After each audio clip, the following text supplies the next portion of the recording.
Okay, kali akayimba one of those beautiful songs.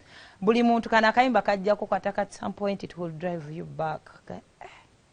Indeed ebiseera ebyo oba byali birungi oba byali bibi omanyi tulowooza abantu abakulira mu nnaku bokka be balina ebiseera be balina memories.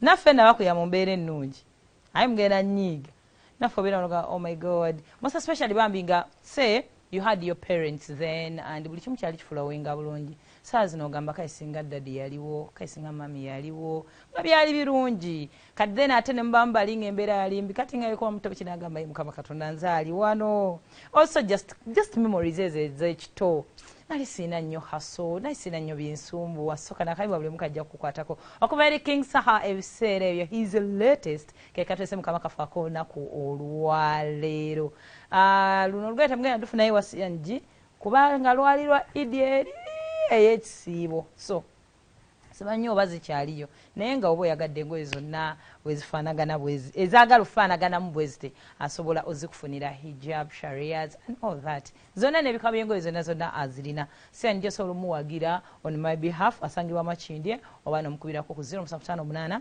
59 18 16 Arapex Style Adhesive. It is a weekend.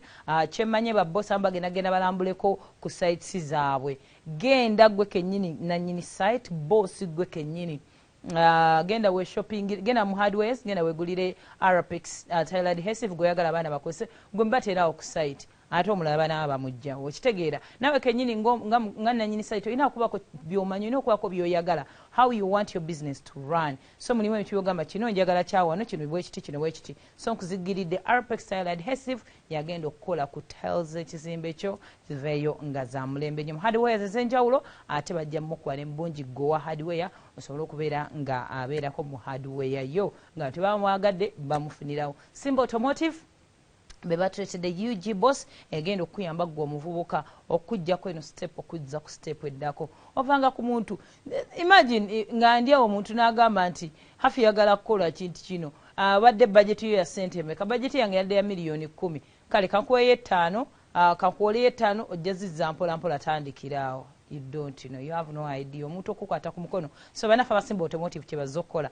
kwata mu sente zolinamu mitwalo 7 bodaboda eriemu 3 point something kisinzira kijyoyagala gende ku offices za wagambe sente zizino ndaga muntu yange yino nabaneyimira baba no oba kwe pichipichi mukwano tandika okukola start now start today tugendera obulamu tetunina destination tetugamba mbutuvuga kuva tugenda Kenya no tugenda bugenzi ne Kenya tujja yitawo tweyongereyo paka so start as early as possible most especially ngokuzovunanjibwa bujjawo maaso ne obulamu bunyuma n'obutandika ng'obuvunanyizibwa tebunnawera nnyo n'olyako kasenteko pichipichi y'abasajja gisasula eggweyo mu budde ate baba kugikuwa babuze ku terms and conditions tolonda kyapa manyago no bijja kufuukira babuze nkoze ntya singa mbasisabwadde munkutte mutya byonna mujja kuba mu bigenda mu bulungi nnyo Simba Automotive abakuleetedde pichipichi ya UG boss aisome mugendo twala omwana ngadde nga asomero gali kuggala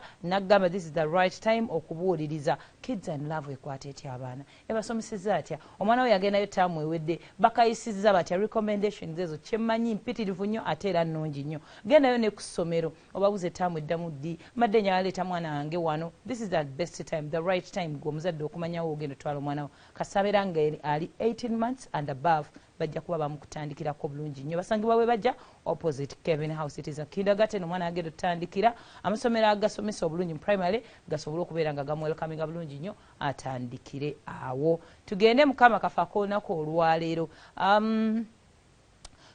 tukomawo abaana bakomawo nja kiremerako nnyo eri abazadde nagamba omwana asobola ozimba oba okumenya relationship now to single parents omwana wamukwata n'omuteeka ku ssomero katugamba abadde mu boarding section naye atadde mu boarding abadde wa jjajjawe ne muholide gwobeera naye abadde wa muganda we naye gwobeera naye alina okukomawo yakuleka toyina ayinza okuba omuntu we yaliyo mugenda mwezimba mutegeera but in time omwana waatabadde ejjukira usually era akaama katutera okukola nga abaana bavuddewo is you people to build yourself together mubeeko kye muzimba mu relationship yammwe because ono abadde abayingirira avuddewo wagenze ku ssomero so means okuba during this time abaana badde ku ssomero you've built up something, so mwagala kivugo kitwala maaso. Naye jukira ebiseera ebisinga njogera nnyo ku time tells. Kati olumu obudde tebunnaba kuwera obwo obuyinza okukonfaminga nti this is the right person, mukyezimba mukyetegeera, now omwana ate akomyewo agenda obbirinnyamu.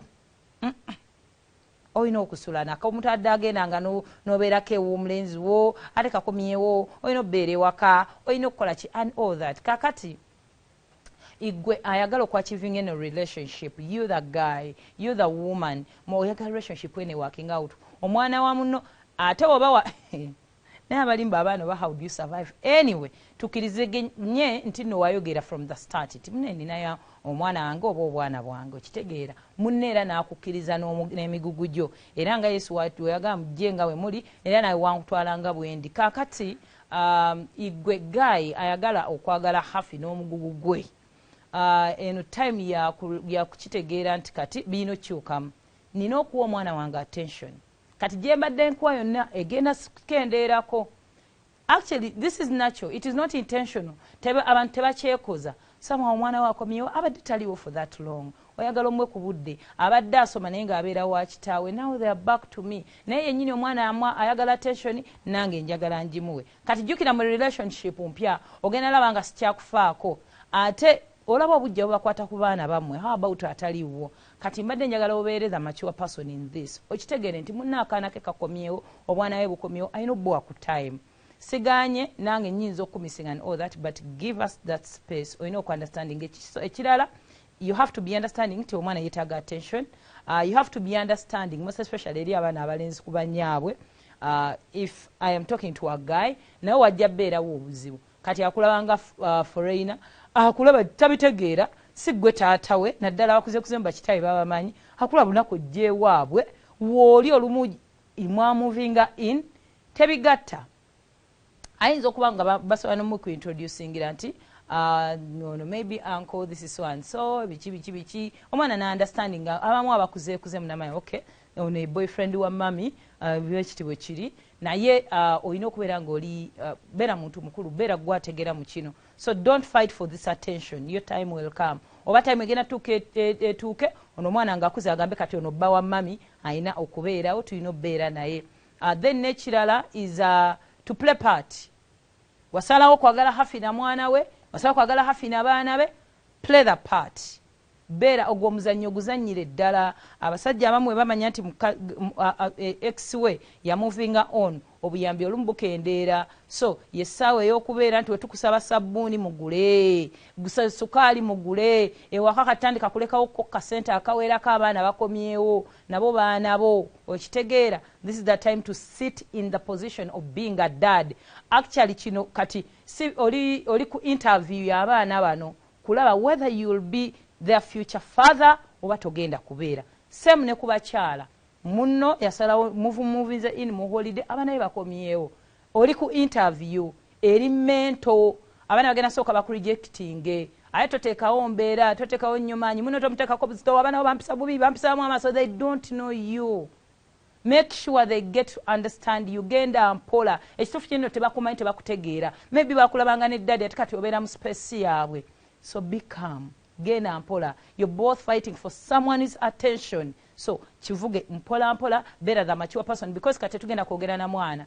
Omwana bino tabitegedde nnyo, tabitegeera, nyabala bulabi, mwemonkoola, ebyo mweragala avubana abaana nga balaba, they are jealous of their parents. Si gwe kitaawe, si gwe nnyina. So love yo linnya kukyawa kati mpola mpola, so that bagenda bakutegeera mpola mpola, naawe obategeera, mwenna muwiininge mubeere mu society ey'emirembe keekaamu.